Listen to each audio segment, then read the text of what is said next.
and also thank you very much for inviting me to give a presentation on this QCS lecture series. And today's topic will focus on quantum computational chemistry with an emphasis on the variational quantum Eigensolver algorithm and how to design a proper Ansatz for VQE. So firstly, a brief introduction. I'll skip what Zhiding has already introduced, but here I want to emphasize that my background is pure chemistry. I obtained my PhD degree from the Department of Chemistry for studies on theoretical chemistry, of course, and later on I joined Tencent Quantum Lab to continue my research on chemistry. So today's presentation will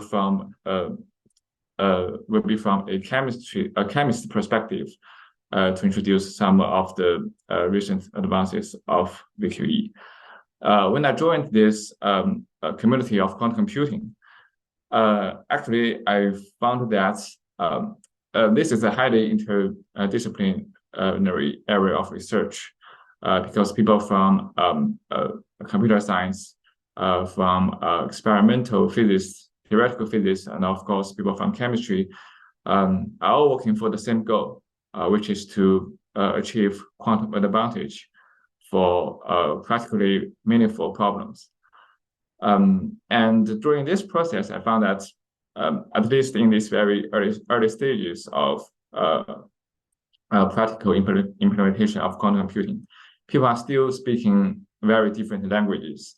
And some of the ideas, although they may have the same origin, it turns out to be something. They look to be something different in different areas. And I hope in this talk I can introduce some of the basic ideas in chemistry that will help people from other backgrounds better understand why quantum computing is something important for chemistry. And also I noticed that this lecture is actually placed under the research session, but actually I think it is more in the introductory session because everything I will be presenting in the next slides will be research. Almost everything will be research from other people.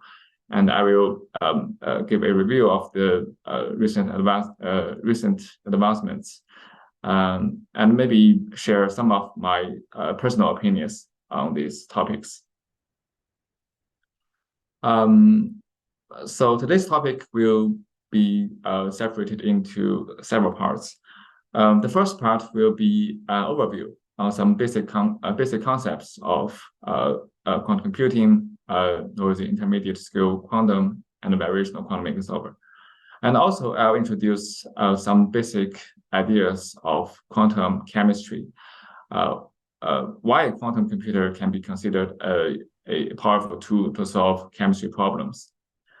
And second, I'll move on to more specific topics like how to design a proper Ansatz for chemistry problems. The most important Ansatz, I think, for chemistry is the unitary coupled cluster Ansatz. And WVQE and the PUCCD Ansatz can be viewed as variants of the UCC Ansatz. Of course, I think these are the maybe two most important variants because there are numerous variants for this UCC family of Ansatz. And another family of Ansatz is the hardware efficient Ansatz, which has a very different motivation from the UCC family of Ansatz. And we will go into these details in the next slides. And at the end of this talk, I will give a very rough resource estimation how many quantum resources are required to actually achieve quantum advantage for chemistry problems. There are a lot of available resource estimations for achieving quantum advantage for chemistry in the literature. But here I will give a very optimistic estimation based on some of my own opinion. And I think maybe it will be the most optimistic of estimation to date. And this literature listed here is a very good review for all of the topics that I will cover today. So if you are interested in any of the details, you can refer to this very nice review. So maybe a very concise introduction to the basic ideas of quantum computation for chemistry. The most important algorithm for quantum computation for chemistry is the variational quantum Eigensolver algorithm. Of course, it's designed for the noisy intermediate scale quantum era. And the idea of VQE is actually surprisingly simple, especially when you are familiar with the idea of machine learning. The role of quantum circuits in variational quantum Eigensolvers is something like a neural network. It has some of the parameters, and basically you need to optimize these parameters. And the parameters are optimized to minimize the so-called cost function or the objective function. The objective function is usually computed by marrying some of the expectations of the quantum circuit. And then you perform a classical optimization of these parameters on a classical computer. And the role of the quantum computer is solely to construct a quantum wave function and output expectation value. It works pretty well for chemistry problems because of the variational principle. If the objective function happens to be the energy, then if you keep minimizing the energy, in the end, your wave function here will become the quantity wave function of the system that you are interested in. And the output energy is the quantity energy. So this is in most cases, the desired properties of chemical problems. This is the basic idea of VQE.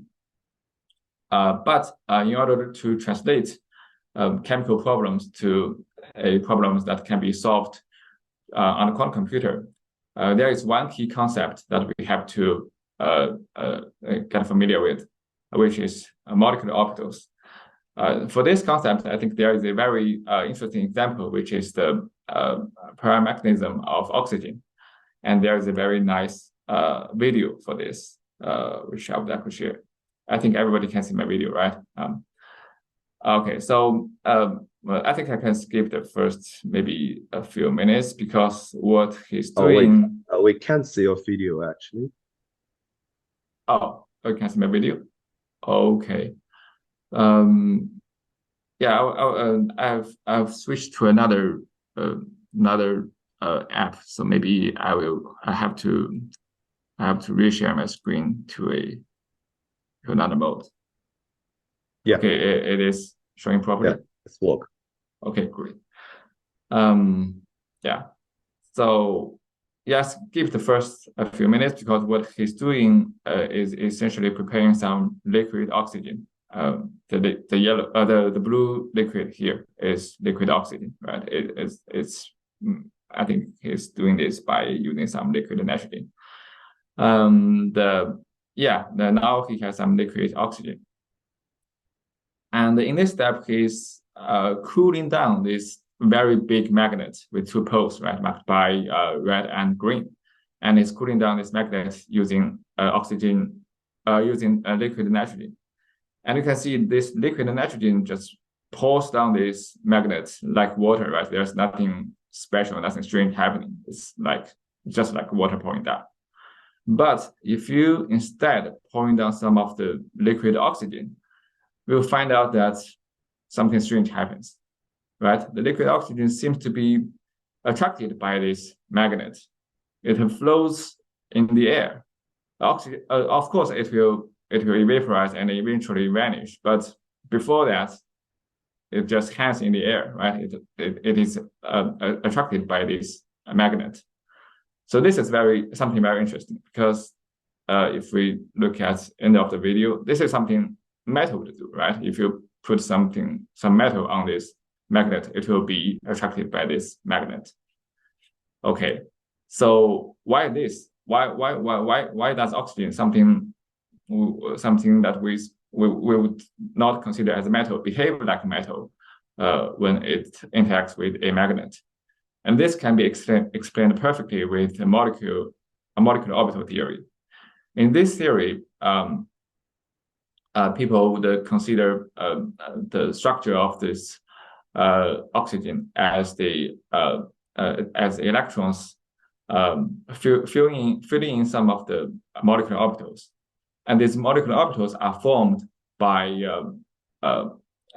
these atomic orbitals of the separate oxygen atoms. And as you can see, there are two degenerate molecular orbitals, and there are two electrons to fill for these orbitals. And in the end, there will be two separate electrons that is unpaired. They have the same spin. And in this way, it behaves somewhat similar like metal, right? The feature of metal is free electrons, and the oxygen has free electrons. So it behaves like the metal when it interacts with the magnet.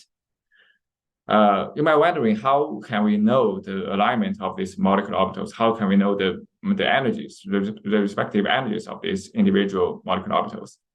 It turns out that the calculation of these energies are very easy in theoretical chemistry. You can predict the energies very accurately with a computational scaling of n cubic.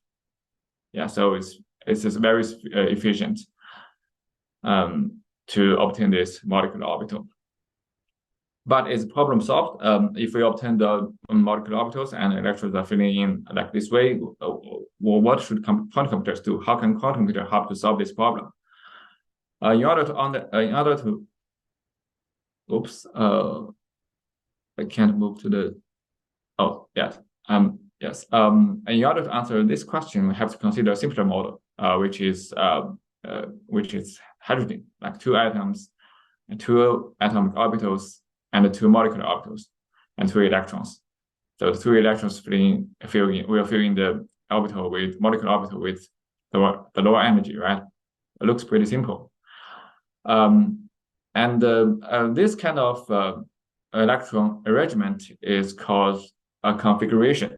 A configuration is a particular arrangement of the electrons. And for this hydrogen molecule, there are four possible configurations. If we assume that the number of spin-up electrons and the number of spin-down electrons is kept constant, then there are 2 times 2, 4 possible configurations. And it turns out that although the configuration that apparently has the lowest energy will dominate the state of the molecule, the other configurations will also contribute to the total wave function, to the total state of the molecule. And in theoretical chemistry, the job is to determine the contribution from other configurations. The most dominant configuration, which we usually refer to as the Hartree-Fock state, in some cases will contribute to more than 99% of the total wave function. But in order to accurately describe the molecule, we have to find out the property of the rest 1% wave function. And if we consider all of the possible configurations and find out the exact ground state, this is a method in theoretical chemistry called full configuration interaction, FuCI, which basically means an exact solution for this molecule. Apparently, using this method, FuCI has an exponential scaling, right? Because the possible configurations scales exponentially, because it is a combinatorial problem. But this is something quantum computer can solve, right? Because all these possible configurations looks pretty similar to the computational basis in quantum computers. So if we map these configurations into states in quantum computers, like adding some kit here, then this is something that can be naturally represented by a quantum computer and solved by the VQE problem. But there is one little caveat, which is the fermion-qubit conversion. The particle that we mentioned in this slide is all fermions, right? Because they are electrons. But on quantum computers, all these states, all these 0, 1 here, are all referred to the to a qubit state, right? It follows the computation properties of qubits rather than fermions. But luckily, there is a simple solution to this. You can use a Jordan-Wigner transformation to transform the fermions or fermion operators into qubit operators. For example, for a annihilation operator, it can be transformed into a string of Z operators and a single qubit annihilation operator. And this is actually the most simple and the most widely used transformation. And there are other possible ways to perform this transformation. But if you choose some other way, then maybe you also have to change this mapping between the occupation of the electrons of the to the computational basis in quantum computers. For example, the state 0 and 0, 1 will be mapped to 0, 1, 1, 0 if we use the parity mapping. But the other mappings may have their own advantages, but we will not go into the details in today's talk. In most cases, we can simply use the Jordan-Wigner transformation, and it works pretty well. So after this, the whole framework becomes much more clearer. The first step is usually to input a second quantized Hamiltonian, which is written in this form. And you can use Jordan-Wigner transformation to map these fermion operators to qubit operators. And in the end, you obtain a qubit Hamiltonian that is written in this way. And P refers to Hawley strings. And there's one important thing to note for chemistry problems. And it is that the number of Hawley strings in this Hamiltonian scales as n to the fourth order, n to the fourth power. So this is actually very large, right? There is a summation here, PQIs over PQIs, and each of the indices refers to a spin orbital, refers to a molecular orbital. So if there are totally n orbitals, then the total number of terms is n to the fourth order. So the number of terms is increasing very fastly for chemical problems. And there is one question that is frequently asked by people from physics background or computer science background, and that is, what is this n actually represent for? In this case, most accurately, this n represents the number of molecular orbitals in this system. For example, in this case, n equals to 4. And in this summation, you have to submit over 0, 1, 2, 3 these indices. And there will be in total like 4 to the fourth order, 4 to the fourth power terms in the Hamiltonian. But in a more general case, n can also be referred to the number of electrons or the number of atoms in a molecule, because we assume that the number of elements in the periodic table is finite, right? There is at most 100 or something more, maybe 120 elements in the periodic table. So for a given atom, there will be at most like 100 electron or 100 orbital. And for most cases, for people who not usually study systems that has that heavy atoms, usually people are only concerned with maybe first two or three rows of elements. And in this case, maybe one atom can have maybe 20 or 30 electrons or orbitals. And also in many cases, the molecules that we are concerned with has a lot of hydrogen atoms. And in this case, one atom corresponds to one orbital and one electron. So in general, we can see that N refers to the number of atoms, the number of orbitals, or the number of electrons.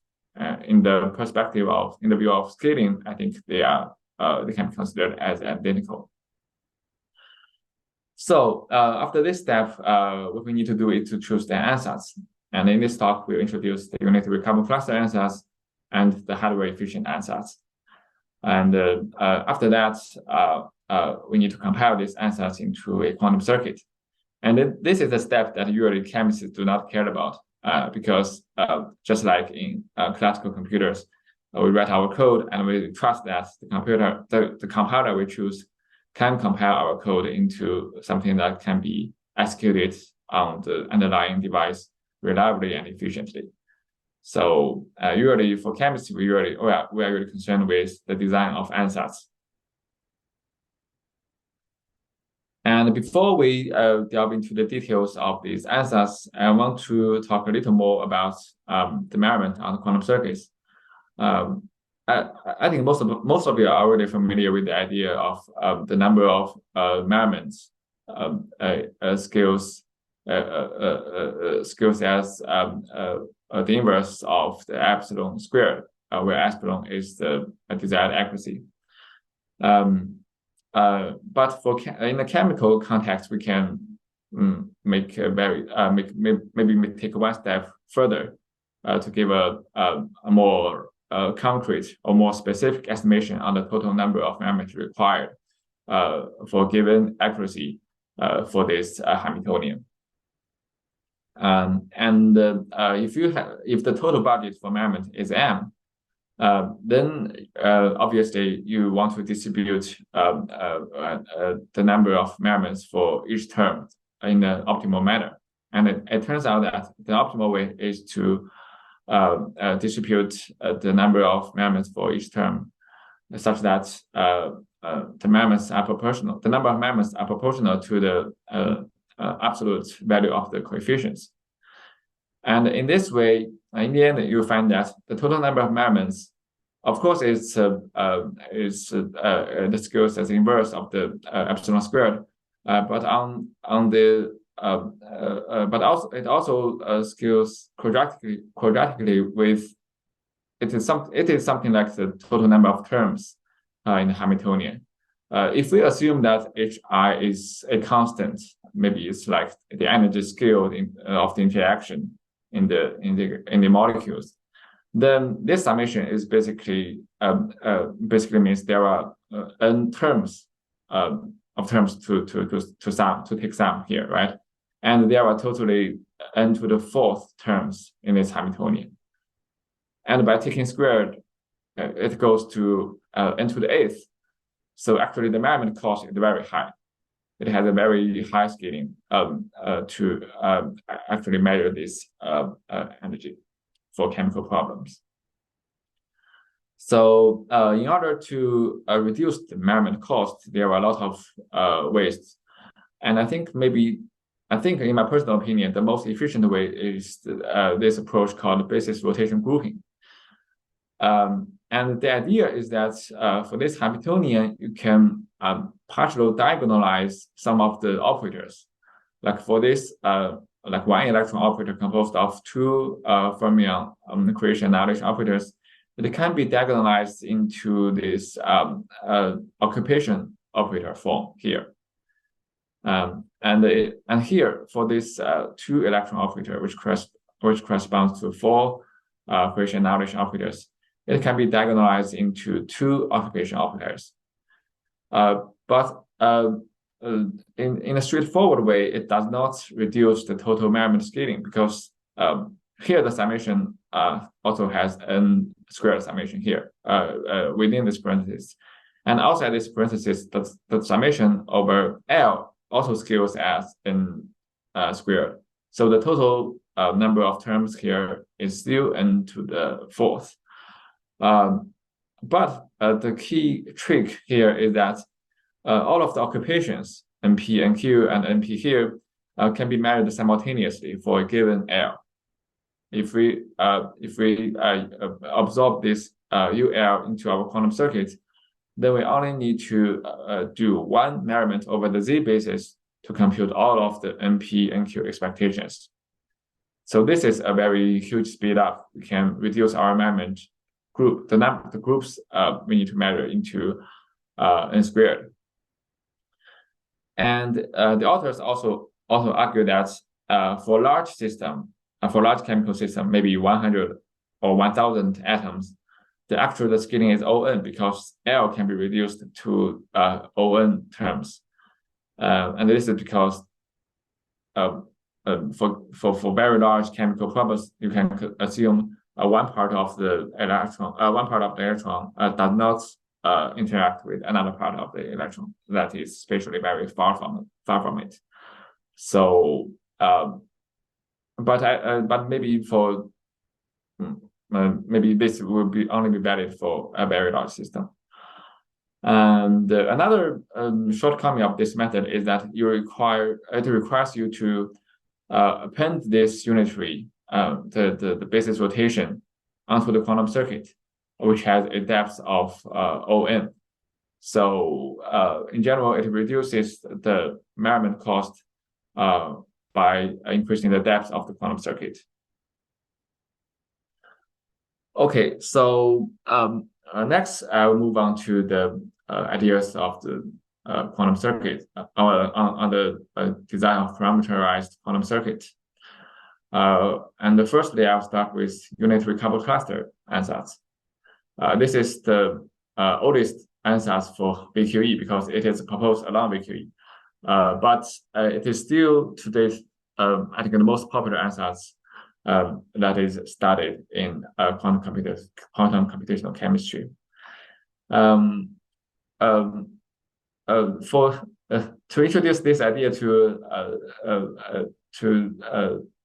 people that do not have a chemistry background, I will say a little more about the idea of CC coupled cluster methods in classical chemistry. In classical chemistry, there is a famous method called QuCS Lecture53, and it is called the golden standard for computational chemistry. What does this mean? It means if you could propose a new method in computational chemistry, in one way or another, you have to compare with this result. You have to compare with this method. If you propose a method that is cheaper than this method scales as n to the 7th. If it's cheaper, like maybe it's n to the 4th, then usually you have to say, well, in some cases, we can achieve accuracy that is similar to QuCS parentheses T. And if you're inventing a method that is more expensive than QuCS parentheses T, then you have to find some cases that QuCS parentheses T does not perform very well, but your method performs very well. So this is why it is called the golden standard.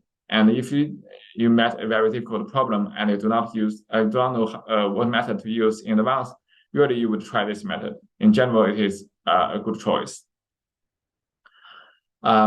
So when this idea of a quantum computer can solve this coupled cluster problem is proposed, theoretical chemistry becomes very exciting, right? Because this seems to be a very promising area. QuCS parentheses T has a lot of its own problems that is well studied, and in the last century, in the 20th century, people are already thinking of ways to improve this method.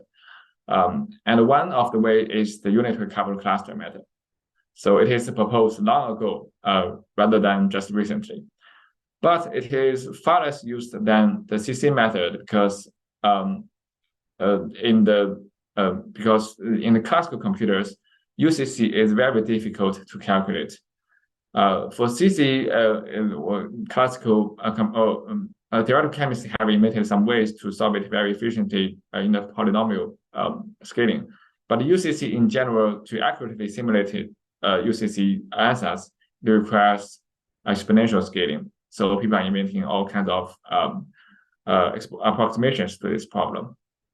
And in general, these approximations do not work very well. So if we can use quantum computers to accurately simulate this UCC ansatz, then it helps to solve a big problem in theoretical chemistry. So the CC ansatz looks like this way, and the phi ref is simply the hydrophilic states that I've mentioned earlier, and the operator, the ansatz is the key of this ansatz is the operator here, which is a exponential operator, and on exponent there is a lot of excitation operators, and if the excitation operators are truncated to single excitations, meaning there is only one annihilation operator and one creation operator, then the ansatz is called QuCS single. And if it contains double excitations, like two annihilation operators and two creation operators, then it's QuCSD, right? CC single and double creation, CC single and double excitation operators. So in general, QuCSD is sufficient for very difficult chemical problems. And in order to implement UCC on a quantum computer, the first step is usually to represent this UCC circuit into the so-called disentangled form. The traditional UCC ansatz is expressed in this way. All of the excitation operators are on the exponent. But in order to implement this on the quantum computer, you have to do a Trotter decomposition, and in some cases, it is very costly. In some cases, I mean, if the coefficients are not very small, then you have to do a lot of Trotter steps. But in most practical quantum computation implementation of UCC, people would directly use this disentangled form, in which all of the excitation operators they are still on exponent, of course, but the summation is transformed into a product of the exponent. So this can be viewed as a first order Trotter decomposition, a very crude Trotter decomposition. But it turns out that this ansatz is actually very accurate. It is in some cases even more accurate than the original form. So based on these observations, I think it is really more appropriate to consider this disentangled ansatz as a separate ansatz rather than an approximation, a Trotterized approximation of this original form. And the disentangled form of the UCC ansatz can be translated to quantum circuits rather straightforwardly. And the steps are basically, the first step is basically transform these excitation operators into the polystring form, right, using the maybe Jordan-Wiener transformation. Then you can decompose this exponent into the product of two exponents, and this is exact because these two terms commute. And for each of the exponents, you can translate it into a quantum circuit rather straightforwardly. But the cost is that the resulting quantum circuit is very deep. For this double excitation, there will be 8 terms for a double excitation on the exponent. And each of the term will be translated to a quantum circuit like this, a very deep CNOT staircase. And there will be 8 of them. So the total cost is, although in the scaling perspective, it's still a own scaling, but the prefactor is rather large. So people are thinking various ways to reduce the circuit depth. And one promising way is the adaptive VQE approach. It tries to overcome the n⁴ circuit depth scaling. And the idea is actually pretty simple. You start from the hydrophilic state. And in this case, the quantum circuit is simply identity. Then you select operator from the so-called operator pool, which is usually composed of single excitation operators and double excitation operators. How do you select these operators? You measure the gradients if you add these operators into the ansatz, if you append this operator into the ansatz. So after the gradients are measured, you can choose the operator with the largest gradient and add the corresponding exponent onto the ansatz, grow the ansatz here. And after that, you perform the VQE on the quantum computer to solve the to find out the optimal parameter and the corresponding quantum circuits and system wave function. And after that, you repeat this procedure. You choose another excitation operator from based on the updated wave function. If you start from the Hartree-Fock states, then you gradually grow your wave function one operator at a time.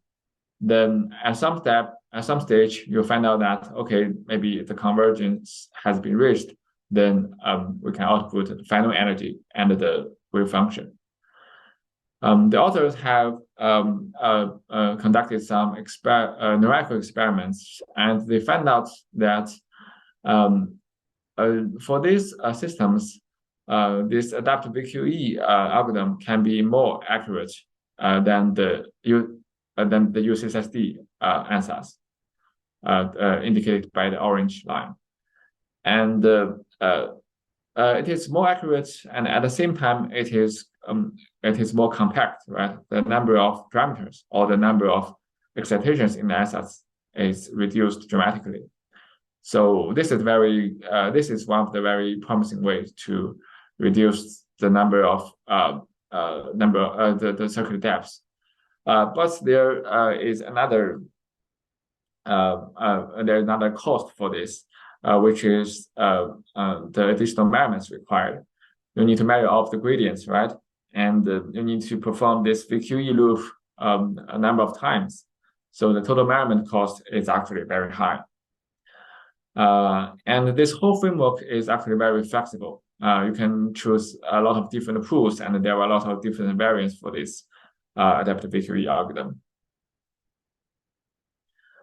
And another matter on the UCC is that the order of the exponent actually has a very huge influence on the final optimized energy. If the excitation operators are on the exponent, the summation is on the exponent, then apparently exchanging the order of the excitation operators does not affect the final wave function. But this is not true for the disentangled form. They also studied the effect of randomly shuffling the excitation operators in this disentangled UCC ansatz. And you can find out that actually the distribution of the energies is very large. And it's very interesting to observe that in some cases, it is actually more accurate than the UCSD, the original UCSD ansatz without a disentangled form.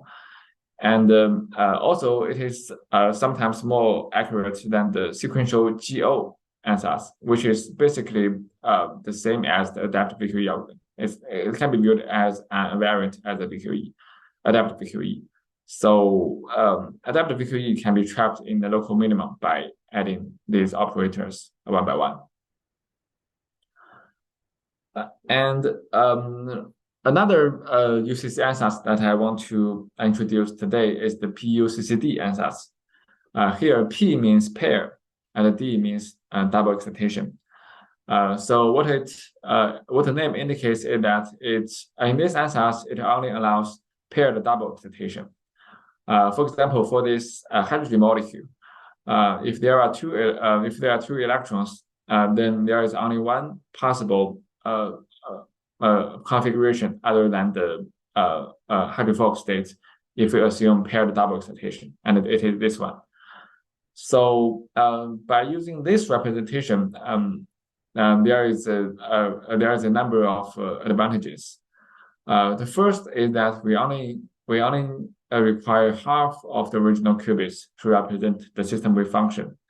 For example, for this case, originally we have to use 0 and 0, 1 to represent this state, and use 1, 0, 1, 0 to represent this state. But if we assume only paired double excitation is allowed, then we can simply use 0, 1 to represent this state, and use 1, 0 to represent this state. So here we can save half of the qubits, which is very appealing. And another advantage, or two other advantages, are linear circuit depth. Well, these two can be considered as one of the advantages, which I will introduce in the next slide. Linear circuit depth and the local two qubit gates, which means the circuit is actually very efficient. And another advantage is that the number of elements required to calculate the energy is constant. It is irrelevant to the number of atoms in the molecule. So in order to introduce these two ideas, I have to go a little bit into the details of this ansatz. And maybe I'll skip these equations and go directly into these conclusions here. Basically, by using this approximation, by excluding some of the configurations, you can reduce this Hamiltonian into a simpler form. Here there are n to the fourth summations here, right? But after this transformation, there are only n squared summations. So this is a huge simplification. Furthermore, these operators here, B, represents the creation or annihilation of a pair of electrons, which is different from the operators here, A, which means the creation or annihilation of a single electron. So by manipulating a pair of electrons, the commutation properties of these B operators will become the same as the commutation properties of the qubit operators.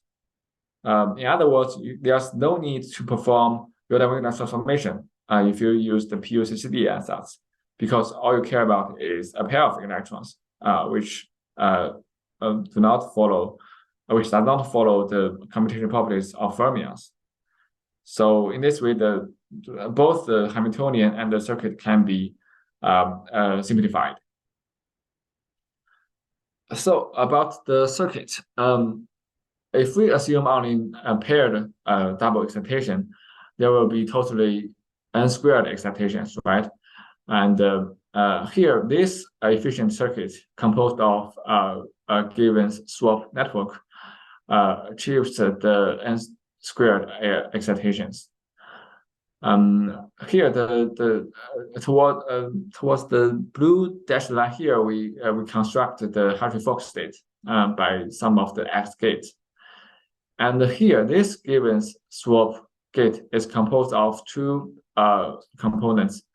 The first is a given rotation, which essentially creates an excitation from the orbital indexed from the third orbital 3 to the fourth orbital here, right? So this is the given rotation.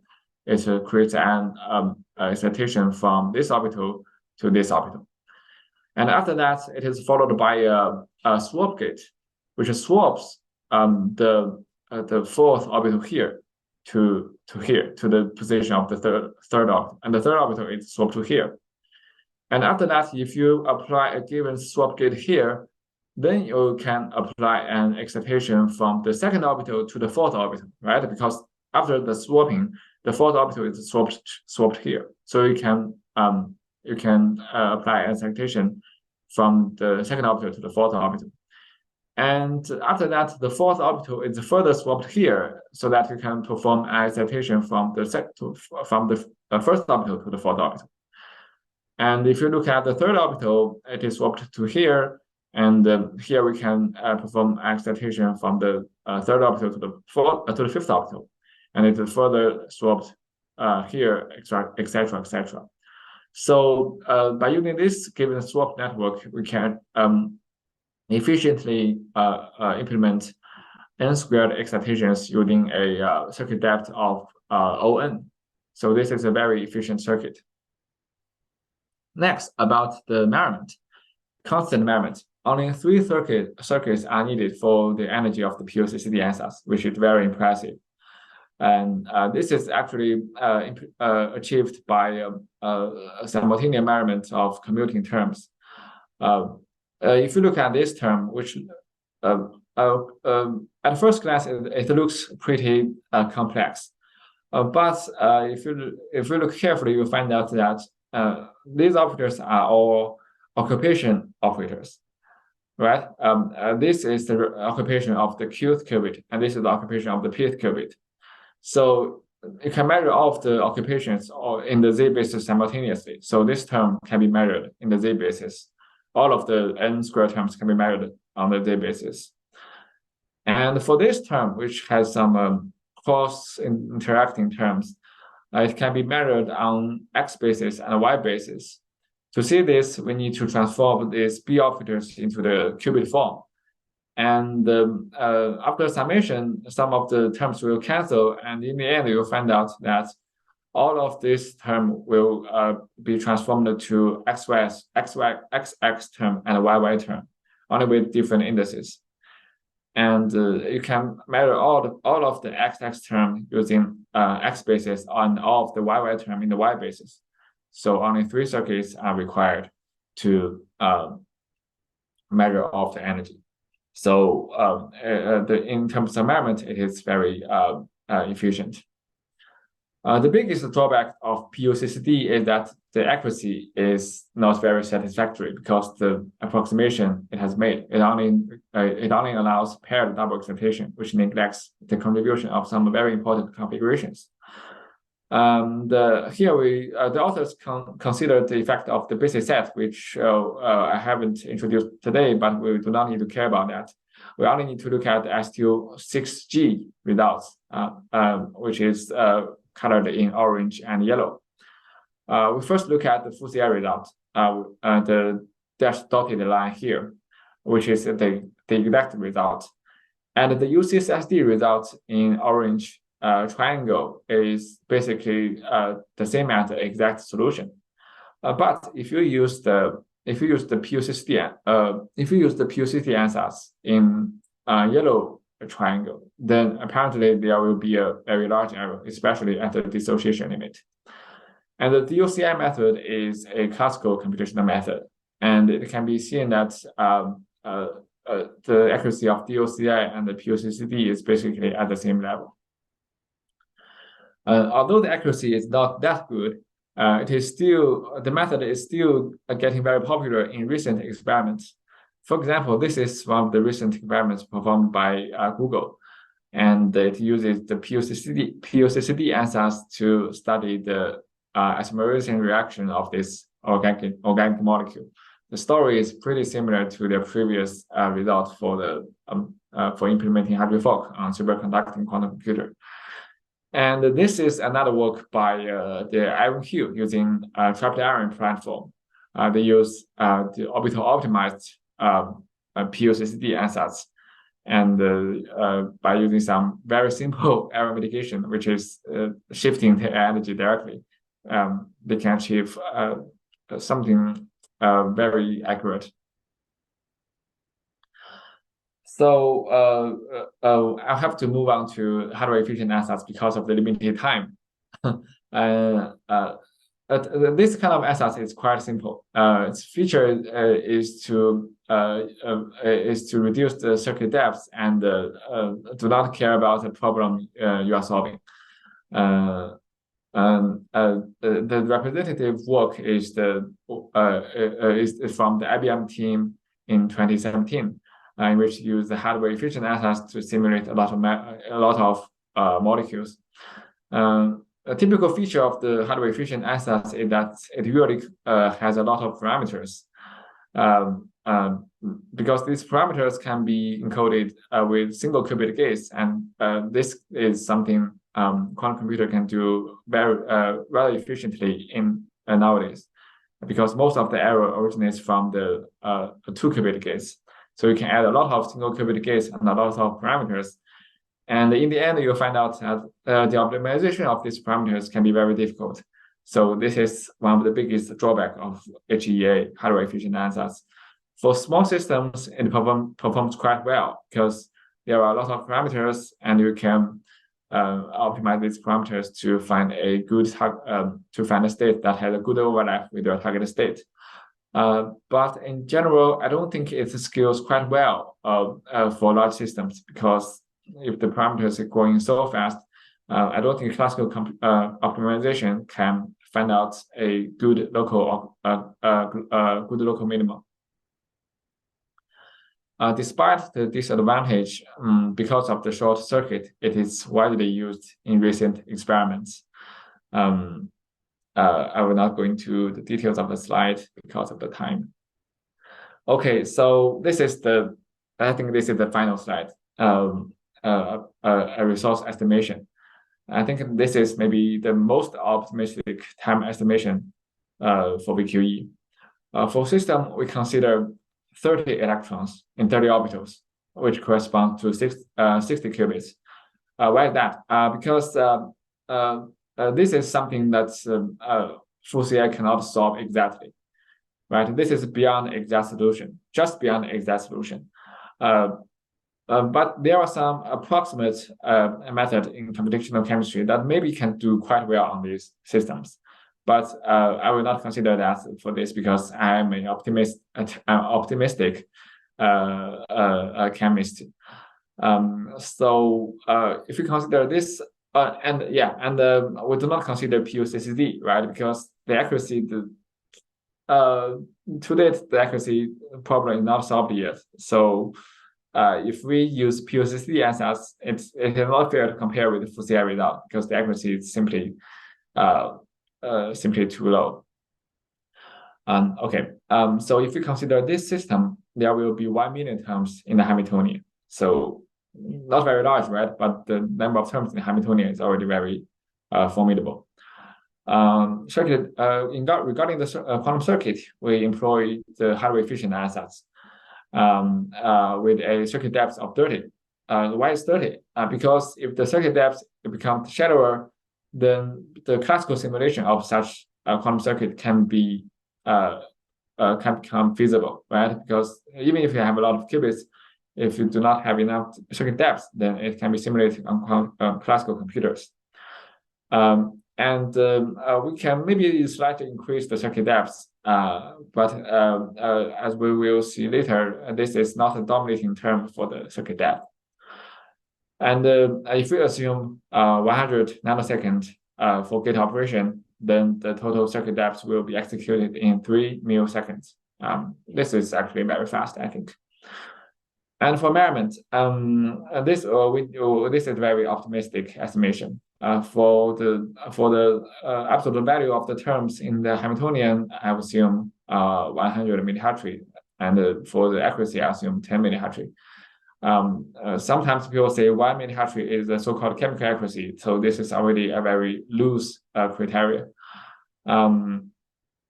Okay, so if we have two of these values, we can take them into this expression. And and one thing to note that is I assume we only have 60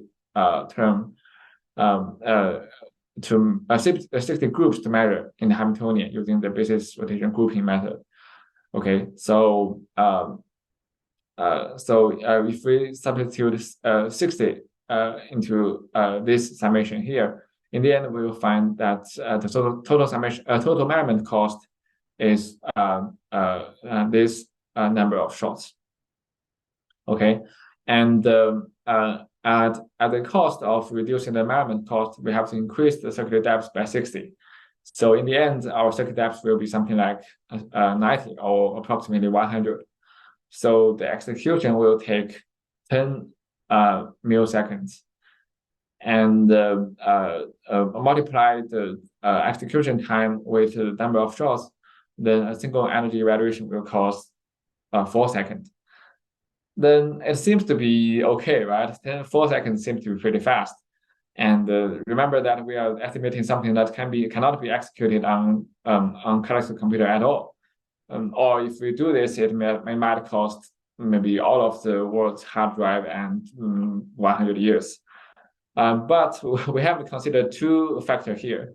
The first is the quantum gate error, right? All of the quantum gates have error, and we cannot really achieve that high accuracy without error mitigation. And the second is the problem of optimization. We have to do a lot of energy measurements to efficiently, maybe not even that efficient, but we have to correctly find out these parameters for these ansatz. And it could be a very big challenge, right? Because the optimization of highly efficient ansatz is known to be a very difficult problem. So I think this is something we need to work on. We have to propose some very efficient circuit structure that is both accurate and has low circuit depth and can be optimized very easily.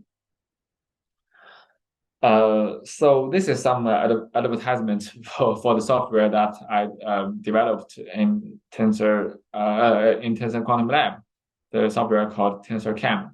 It is called TensorCam because we have another software called Tensor Circuit, which is for circuit simulation, and the TensorCam is built upon it. So it has a lot of fun features, and if you're interested in it, you are welcome to check our GitHub official repository. So this is today's talk, and welcome for questions.